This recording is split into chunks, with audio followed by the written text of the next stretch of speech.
Finally আমার আর সুমনের ডিভোর্সটা হয়ে গেল। সত্যি বলতে আমি কখনো চাইনি যে এটা হোক, কিন্তু আমি এমন একটা পরিস্থিতির সম্মুখীন হয়েছি, আমার ঠিক ভুল বিচার করার ক্ষমতা সব লোপ পেয়েছে। যাওয়ার সময় ও বলে গেল যে দুঃখ পেও না, তোমার থেকে যা পেয়েছি তা আমার জীবনের সবচেয়ে মূল্যবান জিনিস হয়ে থাকবে। অবাক হয়ে ভাবছি কি এমন দিয়েছি আমি ওকে দুঃখ ছাড়া। মা ওকে জড়িয়ে খুব কেঁদেছে, বলেছে আমাকেও সাথে নিয়ে যা মা।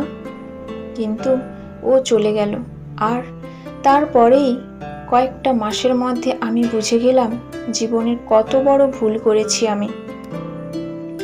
চাকরি সূত্রে মাকে নিয়ে গ্রাম থেকে শহরে আসা আমরা।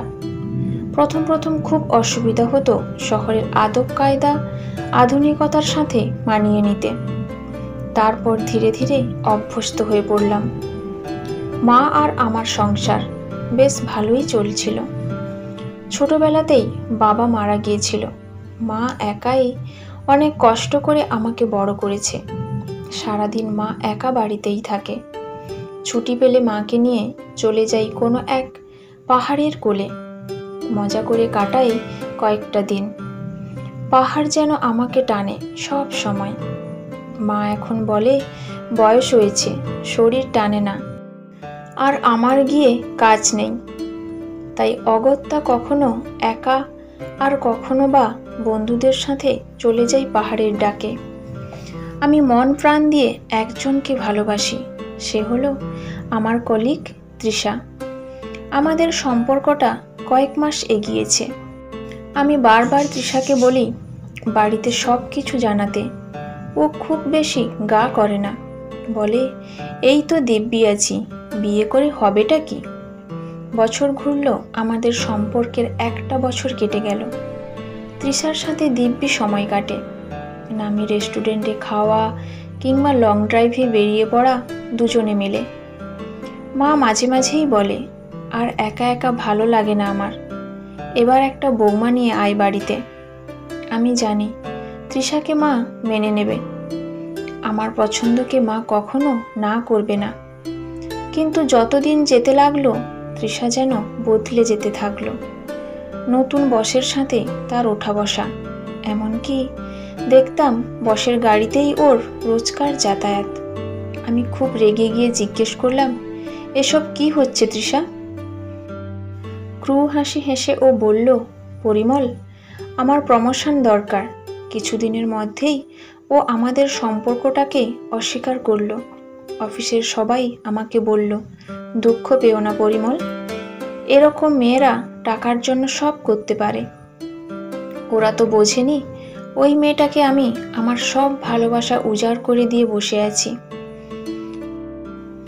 দিনের পর দিন কাটতে লাগলো চোখের সামনে, আর আমি দেখতে পারছিলাম না এসব। খুব কষ্ট হতো, বিমর্ষ দেখাতো আমাকে।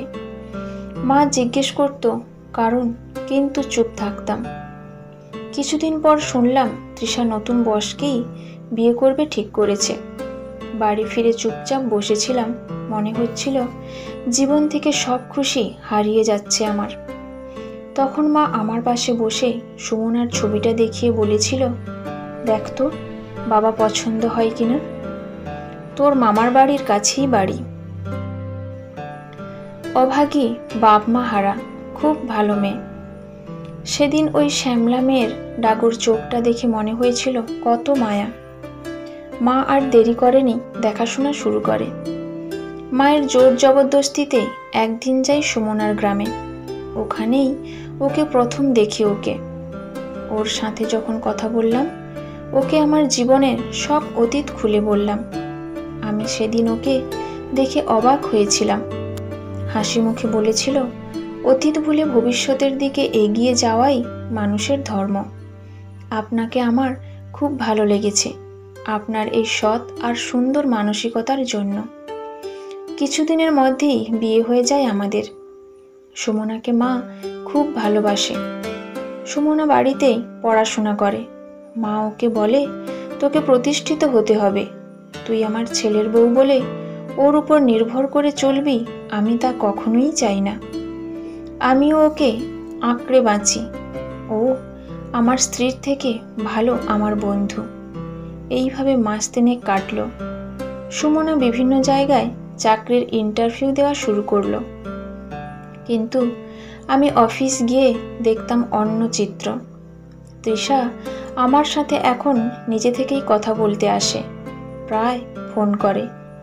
আমি তৃষাকে বোঝানোর চেষ্টা করি আমি এখন বিবাহিত, আমার স্ত্রী আছে। তৃষার কথা শুনে চমকে উঠলাম। ও বলল বস নাকি ওকে ঠকিয়েছে। বস নাকি বলেছিল আমার সাথে সম্পর্ক রাখলে আমার বড় সড়ো ক্ষতি করে দেবে। আমি অবাক হয়ে ভাবলাম বসের সাথে আমার শত্রুতা কিসের, কিন্তু আমার প্রথম ভালোবাসাকে অবিশ্বাস করতে পারলাম না। তৃষা আমাকে প্রায় দিন বলতে লাগলো, আমরা কি আবার নতুন করে শুরু করতে পারি না? আমি বলতাম না, অন্যায় হবে তাহলে সুমনার সাথে। ফোন রাখতে বললে সুইসাইড করার ভয় পর্যন্ত দেখাতো আমাকে। এইভাবে আমি খুব অসহায় হয়ে পড়ছিলাম দিনের পর দিন। আস্তে আস্তে সুমনার সাথে আমার দূরত্ব তৈরি হতে থাকলো। একদিন সুমনা বলল, আমি রাতে তোমাদের সব কথা শুনেছি, আমি চাই তুমি সুখী থাকো, তোমরা আবার নতুন করে শুরু করো। তোমায় এইভাবে কষ্ট পেতে দেখতে আমার ভালো লাগে না। সেদিন আমি অবাক হয়েছিলাম মেয়েটার ত্যাগ দেখে। সুমনা বলল, আমি স্বাধীনভাবে বাঁচতে চাই, সংসারের মায়ায় নিজেকে জড়াতে চাই না আর। তোমাকে জানিয়ে রাখি, একটা চাকরি আমি পেয়ে গেছি। আমি ঠিক করেছি কিছুদিনের মধ্যেই এই শহর ছেড়ে দূরে চলে যাব। ডিভোর্স পেপার রেডি করো। আমার সব তালগোল পাকিয়ে যাচ্ছিল। অবশেষে হয়ে গেল ডিভোর্সটা। আমি অনেকবার বলেছিলাম মাসে মাসে টাকা পাঠিয়ে দেব, যোগাযোগটা অন্তত রাখতে, কিন্তু মেয়েটা বড্ড অভিমানী, চলে গেছে সে আমাকে একা করে। এখন মনে হয় সুমনার জায়গাতেই আর কাউকে বসাতে পারবো না। সব নিয়ে গেলেও সুমনা একটা জিনিস নিয়ে যেতে ভুলে গিয়েছিল, ওর লেখা ডায়েরি।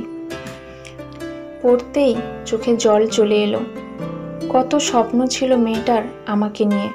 আফসোস করতে থাকলাম, কিন্তু তখন অনেক দেরি হয়ে গেছে। কিন্তু এখানেই শেষ নয়। কয়েক মাসের মধ্যে বিনা দোষে তৃষা আমার উপর আনলো শ্লীলতাহানির অভিযোগ। সেই যাত্রায় বস এসে বাঁচালো আমায়। অফিসের কলিগরাও আমার পাশে দাঁড়ালো। বস মানুষটা যে এত সরল আমি ভাবতে পারিনি। তিনি প্রমাণ করলেন তার সাথেও এইভাবে তৃষা তার সমস্ত সম্পত্তি আত্মসাৎ করতে চেয়েছিল। বস বুঝে যাওয়ায় বেঁচে গেছেন। মা কেঁদে বলল, বাড়ি থেকে আমার লক্ষ্মী চলে গেছে, তৃষাকে উপযুক্ত শাস্তি দেওয়ার ব্যবস্থা হলো। এরপর কেটে গেছে 25টা বছর। আর নতুন করে সংসার করার স্বপ্ন আমি দেখিনি। মায়ের মৃত্যুর পর বড় একা হয়ে পড়েছি। সময় কাটে সুমনা আর ওর ডায়েরির লেখা পড়ে। বয়সের তুলনায় যেন একটু বেশি বুড়িয়ে গেছি আমি, কিন্তু ওই পাহাড় যে আজও আমায় টানে। একবার পাহাড়ে উঠতে গিয়ে বেশ হাঁপিয়ে পড়লাম আমি। তখনই দেখলাম এক উজ্জ্বল তরুণকে।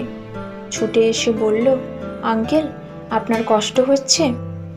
পাথরের উপর বসিয়ে জল খেতে দিল। ছেলেটার সাথে আলাপ হয়ে বেশ ভালো লাগলো।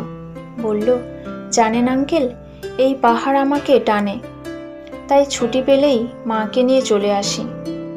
আমি বললাম, আর বাবা? ছেলেটা বলল, বাবা তো নেই। ছেলেটার মধ্যে যেন নিজেকে তরুণ বেলাকে খুঁজে পেলাম। যে কদিন ছিলাম প্রায় দিনই দেখা করতাম ছেলেটার সাথে। বলে যেতাম নিজের জীবনের সব কথা। বলতাম আমি এই বয়সে কতটা একাকী, অসহায়। আমি জিজ্ঞেস করেছিলাম, তোমার মা কি বেরোন না? ছেলেটা বলেছিল, মায়ের শরীরটা খারাপ, তবে আপনার সব গল্প আমি মাকে বলি। চলে যাওয়ার সময় খুব কষ্ট হলো। কদিনের ছেলেটার উপর বড় মায়া পড়ে গিয়েছিল। কয়েক সপ্তাহ পর ছুটির দিনে বারান্দায় বসে খবরের কাগজ পড়ছি। দেখলাম একটা গাড়ি এসে থামলো বাড়ির সামনে।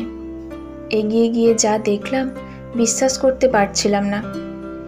আমার সামনে দাঁড়িয়ে সুমনা।